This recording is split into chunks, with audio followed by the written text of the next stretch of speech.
Bismillahirrahmanirrahim. Assalamualaikum warahmatullahi wabarakatuh. Alhamdulillah, wassalatu wassalamu ala rasulillah wa ala alihi wa sahbihi wasallam. Puji syukur kita panjatkan pada Allah, salawat dan salam semoga tercurah pada junjungan kita Nabi besar Nabi Agung Muhammad sallallahu alaihi wasallam. Baik, mulai hari ini kita bahas buku Untaian Faedah dari Ayat Puasa. Belum pernah dibahas, baru keluar. Sekarang dibuka dari halaman 1. Jadi kita bahas ayat puasa surat Al-Baqarah ayat 183 sampai 187. Ayatnya ada di situ dan artinya kita langsung lompat ke halaman ke-5. 3 tahap pensyariatan puasa. 3 tahap pensyariatan puasa. Monggo Mas Aditya bisa baca. Ya. Dari halaman 5. Disebutkan hadis berikut dari Mu'adz bin Jabal radhiyallahu anhu, adapun periode puasa ketika Rasulullah Shallallahu alaihi wasallam tiba di Madinah, beliau puasa setiap bulannya 3 hari. Kemudian beliau menambah puasa hingga 17 bulan dari Rabiul Awal sampai Ramadan. Yazid mengatakan 19 bulan dari Rabiul Awal hingga Ramadan. Setiap bulannya 3 hari puasa. Kemudian beliau juga puasa Asyura 10 Muharram. Kemudian Allah mewajibkan puasa dengan menurunkan ayat, hai orang-orang yang beriman, diwajibkan atas kamu berpuasa sebagaimana diwajibkan atas orang-orang sebelum kamu agar kamu bertakwa. Al-Baqarah ayat 183. Hingga ayat, dan wajib bagi orang-orang yang berat menjalankannya jika mereka tidak berpuasa membayar fidyah, yaitu memberi makan seorang miskin. Al-Baqarah 184. Lihat. Adapun periode puasa kita lihat dari hadis Mu'adz bin Jabal, riwayat dalam Musnad Imam Ahmad. Ketika Rasulullah SAW tiba di Madinah, beliau puasa setiap bulannya 3 hari. Nah, itu awal-awal puasa berarti. Puasa setiap bulannya 3 hari. Lalu beliau menambah puasa hingga 17 bulan. Dari Rabiul Awal sampai Ramadan. Habis Rabiul Awal, Rabiul Akhir, Jumadil Awal, Jumadil Akhir, Rajab, Sya'ban, Ramadan. Ini saya 7 bulan. Tambah lagi lanjut ke Ramadan berikutnya. Hitungan yang tepat itu jadi 19. Tambah 12 bulan lagi kan berarti 12 plus 7 jadi 19. Nah, jadi Yazid katakan yang tepat 19. Nah, jadi tambah lagi ini puasa ini berlangsung selama 19 bulan. 19 bulan puasa 3 hari terus tiap bulannya. Setiap bulannya 3 hari puasa. Kemudian beliau juga puasa Asyura 10 Muharram. Baru 10 Muharram saja. 9-nya belum. Kemudian Allah mewajibkan puasa dengan menurunkan ayat. Ya ayyuhalladzina amanu kutiba alaikumusiyam kama kutiba alal ladzina min qablikum la'allakum tattaqun. Wahai orang yang beriman, diwajibkan atas kamu berpuasa sebagaimana diwajibkan kepada orang-orang sebelum kamu agar kamu bertakwa. Hingga ayat Al-Baqarah 184, wa alal ladzina yutikunahu fidyatun ta'amu miskin. Bagi yang berat jalani puasa, hendaklah dia mengganti puasanya di hari yang lainnya. Maaf, wa 'alal ladzina yutikunahu. Bagi yang berat jalani puasa, hendaklah dia membayar fidyah dengan memberi makan pada orang miskin. Nah, itu mulai wajib. Nah, ini periode pertama dari situ dulu. Nah, terus kita lanjut dulu yang kedua. Dan di halaman berikutnya, maka barang siapa ingin puasa silahkan. Siapa yang mau tunaikan fidyah dengan memberi makan orang miskin dibolehkan pula. Kemudian diturunkan ayat, beberapa hari yang ditentukan itu ialah bulan Ramadan, bulan yang di dalamnya diturunkan permulaan Al-Quran sebagai petunjuk bagi manusia dan penjelasan-penjelasan mengenai petunjuk itu dan pembeda antara hak dan yang batil. Karena itu barang siapa di antara kamu hadir di negeri tempat tinggalnya di bulan itu, maka hendaklah ia berpuasa pada bulan itu. Al-Baqarah 185. Nah, beralih pada ayat Al-Baqarah 185. Ini dijelaskan kalau tadi sebelumnya periode pertama itu puasa dan fidyah pilihan. Ya, periode pertama itu puasa dan fidyah pilihan. Yang mau puasa monggo, yang mau fidyah monggo silahkan. Namun bayar puasa, tunaikan puasa lebih bagus. Nah, ayat 185 ini yang tadi baru dibaca, syahrul ramadan alladzi unzila fihil qur'an hudal linnas wa bayyinatin minal huda wal furqan faman syahida minkum syahra falyasum. Siapa yang menyaksikan awal bulan, maka hendaklah dia berpuasa. Nah, sekarang tidak ada lagi pilihan fidyah, fidyah cuma berlaku bagi tiang sepuh. Jadi periode ini yang periode kedua berarti tidak ada pilihan lagi, cuma puasa saja. Kecuali nanti kalau punya uzur. Nah, lanjut lagi di bawahnya, maka diwajibkan puasa bagi yang mukim, sehat, dan diberikan keringanan bagi orang sakit, musafir. Sedangkan untuk yang sudah berusia lanjut, yang tidak sanggup lagi untuk berpuasa, maka dikenakan fidyah dengan memberi makan pada orang miskin. Inilah periode kedua. Nah, itu namanya periode kedua. Periode kedua berarti pilihannya cuma puasa, nggak ada lagi pilihan fidyah kecuali fidyah bagi tiang sepuh. Terus maka orang-orang saat itu makan, minum, dan menggauli istri mereka selama mereka belum tidur malam. Ketika sudah tidur, maka tidak boleh melakukan hal-hal yang tadi lagi. Nah, kalau sudah tidur tidak boleh makan, tidak boleh minum, tidak boleh hubungan intim. Berarti kalau belum tidur masih boleh. Nah, di sini jelaskan demikian. Itu di periode kedua. Puasa, namun mulai puasanya pokoknya sebelum tidur masih boleh makan minum. Berarti sudah tidur itu sudah mulai puasa. Terus lanjut lagi. Diceritakan bahwa ada seorang bernama Syirmah. Siang hari ia bekerja hingga petang. Kemudian ia mendatangi keluarganya. Kemudian ia sholat isya. Kemudian langsung tertidur dan tidak sempat makan maupun minum hingga datang subuh. Maka ia dari tertidur tadi sudah dalam keadaan puasa. Lantas di pagi hari Rasulullah SAW melihatnya yang sudah dalam keadaan letih berat. Rasulullah SAW pun mengatakan kepadanya, "Sepertinya engkau dalam keadaan letih berat." Ia menjawab, "Iya wahai Rasulullah, aku kemarin bekerja berat. Aku pulang lantas tertidur hingga aku berpuasa pada pagi hari." Nah, lihat, ada seorang namanya Sirma, tapi nanti dalam riwayat yang lain namanya Qais bin Sirma. Sirma ini siang hari kerja berat. Ini lagi musim puasa ini. Kerja berat. Terus dia pulang, datangnya keluarganya, ini belum sempat buka karena makanan belum siap. Kemudian ia sholat isya. Nanti ada riwayat lengkapnya nanti di tengah-tengah pembahasan. Kemudian langsung tertidur. Habis sholat isya langsung tertidur. Padahal belum ini buka. Dia belum makan apa-apa. Dan tidak sempat makan maupun minum hingga datang subuh. Maka ia dari tertidur tadi sudah dalam keadaan berpuasa. Lantas di pagi hari Rasulullah SAW melihatnya yang sudah dalam keadaan letih berat. Rasul bilang, "Mali araka qad jahadta jahdan syadidan." Saya lihat kamu kayaknya letih berat, capek sekali kamu ini. Karena malam pas buka tidak sempat makan karena makanan belum siap. Namun dia sudah terlanjur apa? Tidur. Ya sudah terlanjur tidur. Berarti dari waktu itu puasa sampai subuh, sampai lanjut tenggelam matahari. Terus ia menjawab, "Sudah tadi, ya wahai Rasulullah, aku kemarin bekerja berat, aku pulang lantas tertidur hingga aku berpuasa pada pagi hari." Terus lanjut lagi.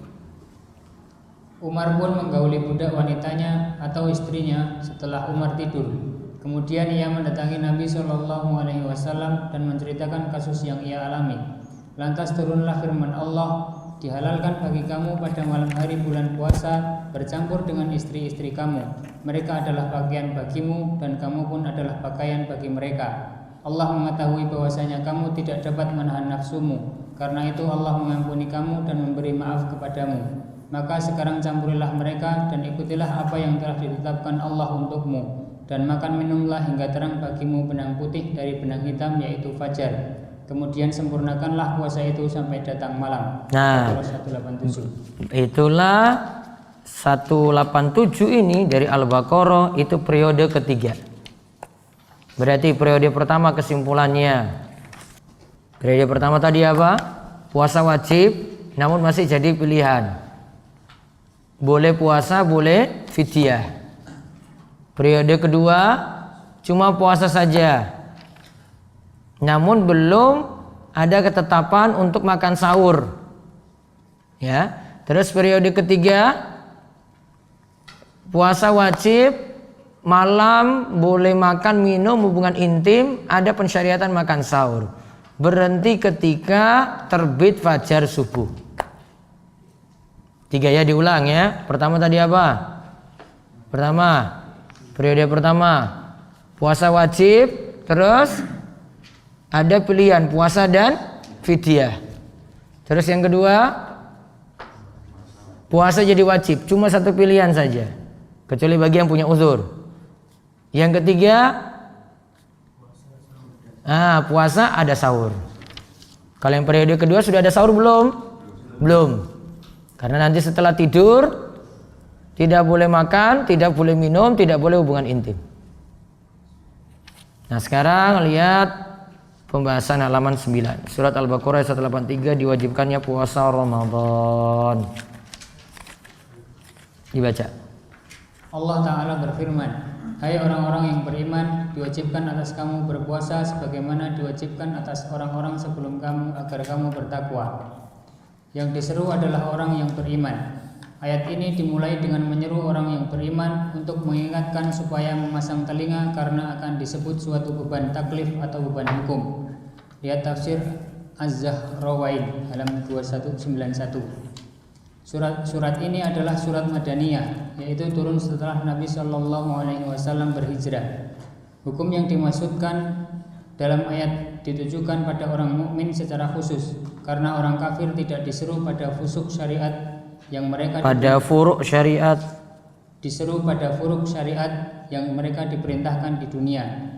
Namun mereka diseru dengan furuk syariat untuk dikenai hukuman bagi mereka di akhirat. Demikian keterangan dari Syekh Abdul Aziz bin Marsuk At-Tarifi dalam At-Tafsir wal Bayan li Ahkamil Quran. Nah, lihat. Yang pertama kan dipanggil ya ayyuhalladzina amanu, wahai orang-orang yang beriman. Ini mengingatkan supaya kita pasang telinga, dengar ini ada sesuatu yang penting yang akan dibicarakan. Jadi nggak lagi bicarakan biasa, ada sesuatu yang penting yang nanti akan dibicarakan, sehingga fokus, suruh fokus. Jadi kalau ada kalimat ya ayyuhalladzina amanu, diingat ada setelah itu perintah yang wajib atau larangan yang mesti ditinggalkan. Perintah yang wajib atau larangan yang mesti ditinggalkan. Nah, surat ini surat Madaniyah. Ada kan 2 macam surat Makkiyah dan Madaniyah. Kalau Makkiyah itu turun sebelum hijrah. Kalau surat Madaniyah itu turun setelah hijrah. Nah, hukum ini ditujukan pada orang beriman. Orang kafir nggak kena puasa berarti. Alias kita tidak wajibkan orang kafir puasa di dunia. Jadi furuk syariat orang kafir tidak kena di dunia. Dia kena apa? Kena hukuman. Tetap kena hukuman di akhirat. Di dunia dia tidak puasa, di sini tidak kena konsekuensi. Namun kalau di akhirat itu baru kena konsekuensi. Kenapa kamu kafir? Nah, itu baru dia dihukum gara-gara meninggalkan furuk syariat tadi. Terus sekarang lihat hukum puasa dan pengertian puasa. Hukum puasa dan pengertian puasa. Kutiba alaikum dalam ayat di atas menunjukkan akan diwajibkannya puasa Ramadan. Imam Asy-Syaukani rahimahullah menyatakan bahwa tidak ada beda pendapat pada para ulama tentang wajibnya puasa Ramadan. Allah telah mewajibkan pada umat ini. Imam Asy-Syaukani dalam Fathul Qadir menerangkan bahwa puasa asyam secara bahasa berarti menahan diri dan tidak bertindak dari satu keadaan ke keadaan yang lain. Untuk orang yang diam disebut puasa karena puasa secara bahasa juga adalah menahan diri dari berbicara, seperti dikisahkan tentang Maryam, yang artinya sesungguhnya aku telah bernazar berpuasa untuk Rabb yang Maha Pemurah. Surat Maryam ayat 26. Yang dimaksud berpuasa yang dilakukan oleh Maryam adalah menahan diri dari berbicara sebagaimana disebutkan dalam ayat selanjutnya. Maka aku tidak akan berbicara dengan seorang manusia pun pada hari ini. Maryam ayat 26. Lihat, ini pengertian secara istilah. Pengertian secara istilah yang jelas ada puasa wajib. Terus kalau pengertian asyam secara istilah adalah menahan diri dan tidak bertindak, jadi tidak lakukan apa-apa, tidak ngomong, itu namanya siam. Ya, tidak ngomong itu namanya siam. Jadi tidak berbicara itu namanya siam. Berbicara tadi ada salah ketik ya. Seperti puasanya Maryam, ini nazartu lirrahmani sauma falan ukallima liyauma insiya. Aku bernazar kepada Ar-Rahman untuk berpuasa. Aku tidak akan berbicara kepada manusia sedikit pun. Jadi bentuk puasanya Maryam melakukan tidak berbicara. Itu namanya siam. Namun ingat, ini pengertian secara bahasa. Lihat halaman selanjutnya lagi. Sedangkan secara istilah asyam berarti menahan diri dari berbagai pembatal puasa, mulai dari terbit fajar subuh hingga tenggelamnya matahari. Nah, sedangkan secara istilah asyam itu berarti menahan diri dari berbagai pembatal puasa, mulai dari terbit fajar subuh hingga tenggelamnya matahari. Dari terbit fajar subuh. Terus puasa umat sebelum Islam kan disebutkan kama kutiba alal ladzina min qablikum, sebagaimana diwajibkan pada orang-orang sebelum kalian. Orang sebelum kalian ini siapa di sini? Nah, kita bahas puasa umat sebelum kalian. Mengenai umat sebelum Islam, yang dimaksud adalah ahli kitab, yaitu Nasrani. Alasannya ada dua. Yang pertama, karena Nasrani lebih dekat zamannya dengan Islam yang dibawa Nabi kita Muhammad SAW. Yang kedua, di masa awal Islam, jika seseorang sudah tertidur di malam hari, maka ia sudah mulai berpuasa tanpa dibolehkan makan sahur lagi setelah itu. Ini semisal dengan puasa Nasrani. Nah, lihat, karena Nasrani paling dekat. Sebelum Nabi Muhammad SAW, Nabi Isa. Nasrani berarti lebih dekat. Berarti kita katakan umat sebelum kalian berarti Nasrani. Alasan kedua, karena model puasanya Nasrani sama dengan model puasa umat Islam di awal-awal Islam. Tadi yang pada periode kedua, puasanya diwajibkan, cuma satu pilihan terus tidak ada makan sahur. Karena kalau sudah tertidur tidak boleh makan, minum, hubungan intim. Terus Ibnu Katsir rahimahullah berkata, jika di malam hari mereka tertidur, maka sudah diharamkan bagi mereka makan, minum, dan berhubungan intim dengan istri, serta dilarang melakukan pembatal selain itu. Nah, jika di malam hari mereka tertidur, maka sudah diharamkan bagi mereka makan, minum, dan berhubungan intim dengan istri. Terus berarti dalam ajaran mereka tidak ada syariat makan sahur seperti kita. Dari Amir bin Al-As radhiyallahu anhu, Rasulullah shallallahu alaihi wasallam bersabda, perbedaan antara puasa kita umat Islam dan puasa ahlul kitab terletak pada makan sahur. Faslun ma bainal siyamina wa siyami ahli kitabi aklatus syahar.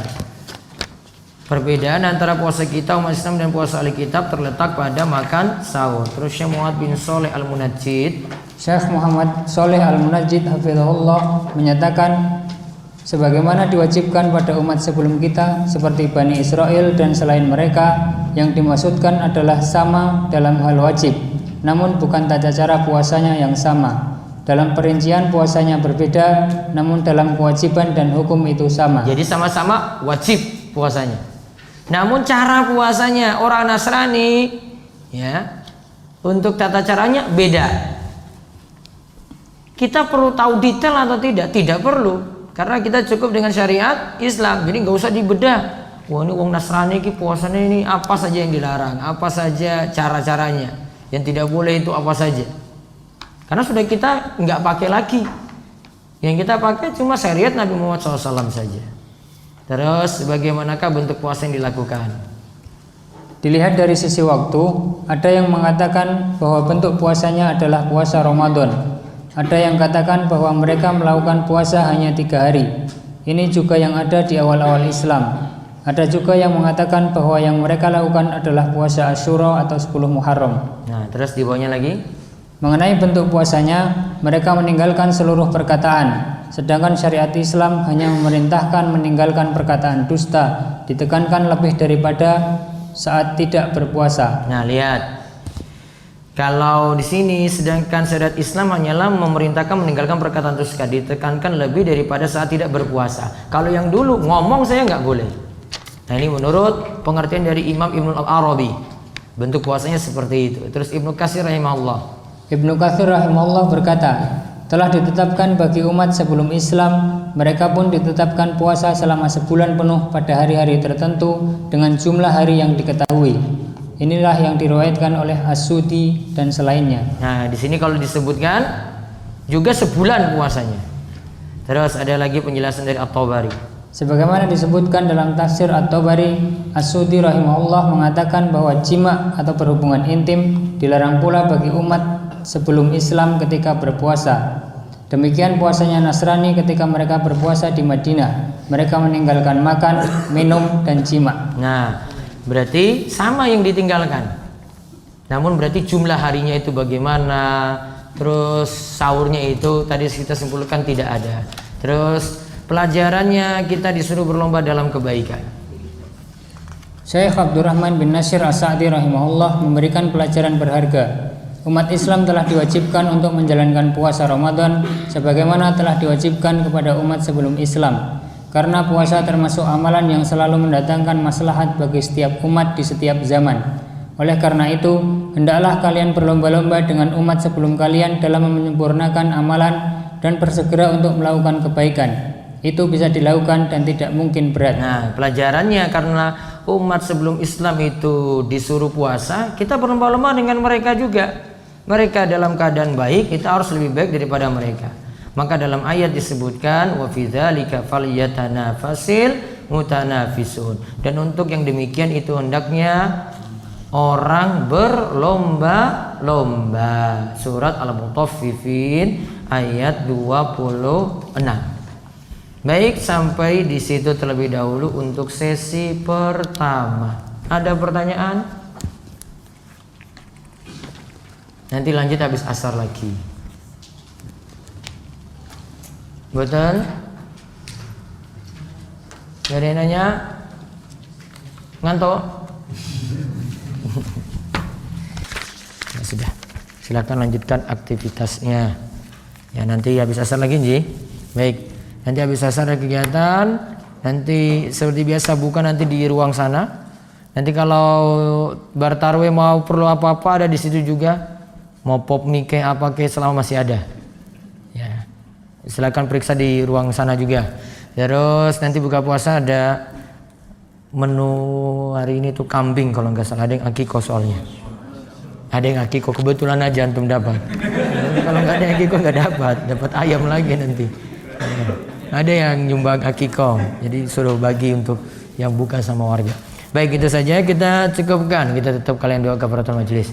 Subhanakallahumma bihamdika asyhadu an la ilaha illa anta astaghfiruka wa atubu ilaik. Assalamualaikum warahmatullahi wabarakatuh.